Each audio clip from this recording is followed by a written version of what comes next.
Autant le dire, d'entrée de jeu, je crois au projet européen. Je considère que l'Union européenne est sans doute la grande réussite de l'histoire du XXe siècle.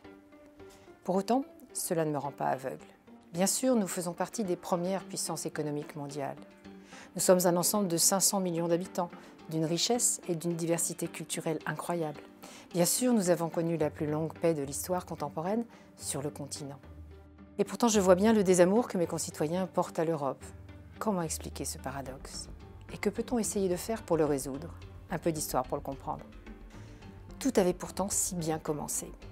En 1951, les pays qui se faisaient encore la guerre quelques années plus tôt décident de mettre en commun le charbon et l'acier, c'est-à-dire les matières premières militaires, de façon à rendre impossible entre eux la course aux armements. Ils parient alors sur la coopération et le commerce pacifique. Ensuite vient la signature du traité de Rome en 1957, considérée comme la date de naissance de la construction européenne. C'est l'ère des pionniers. Allemagne, Belgique, France, Italie, Luxembourg, Pays-Bas, et des pères fondateurs, l'allemand Konrad Adenauer, les français Jean Monnet, Robert Schuman, l'italien Alcide de Gasperi. Ensuite, l'Europe n'a pas cessé d'élargir son périmètre. Nous avons accueilli le Royaume-Uni, l'Irlande, le Danemark dans les années 70, dans les années 80 la Grèce, l'Espagne et le Portugal qui sont sortis des dictatures, puis une quinzaine de pays dans les années 90 et 2000, dont les pays de l'Est après la chute du mur. Cette extension s'est-elle faite trop rapidement avant d'avoir assez travaillé sur les fondations? C'est un débat récurrent entre élargissement et approfondissement. Je retiens surtout le signal fort d'ouverture au monde.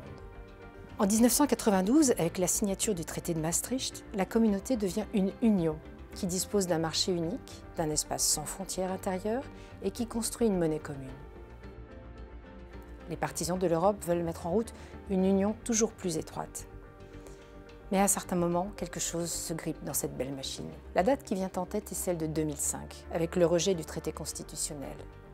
Mais les conditions de la poursuite d'une construction européenne harmonieuse n'étaient déjà plus réunies. Durant toutes ces années, l'Union a poursuivi des objectifs d'intégration économique, mais s'est refusée à s'avancer sur le terrain social. Le marché a été présenté par les tenants de l'orthodoxie néolibérale comme la solution à tous les problèmes.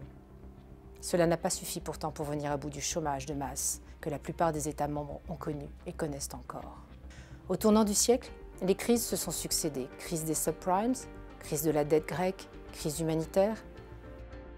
Et la réponse préconisée depuis Bruxelles a été une potion amère d'économie budgétaire et de dérégulation, administrée par des dirigeants peu charismatiques, vivant dans une bulle sous l'emprise des technocrates et des lobbyistes. Pendant ce temps, les populistes et les eurosceptiques gagnaient en influence un peu partout. Tous les ingrédients étaient en place pour une eurodéprime carabinée. Et là, le Royaume-Uni a joué aux apprentis sorciers avec le référendum sur le Brexit. Plusieurs élections majeures se sont déroulées avec la crainte de l'arrivée au pouvoir de majorités ou de présidents d'extrême droite et europhobes, dont en France. Cela a finalement été évité.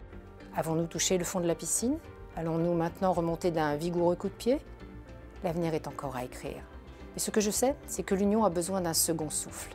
Elle doit être repensée, refondée, réformée par le sommet et par la base. Elle doit faire l'objet de débats, mais en connaissance de cause, de critiques, mais constructives. Cette série vidéo que j'inaugure est ma petite contribution à cet exercice. Vous y trouverez informations et points de vue engagés bien sûr, partisans sans doute, mais je l'espère, honnêtes et informés. Bref, vous y trouverez matière à discussion.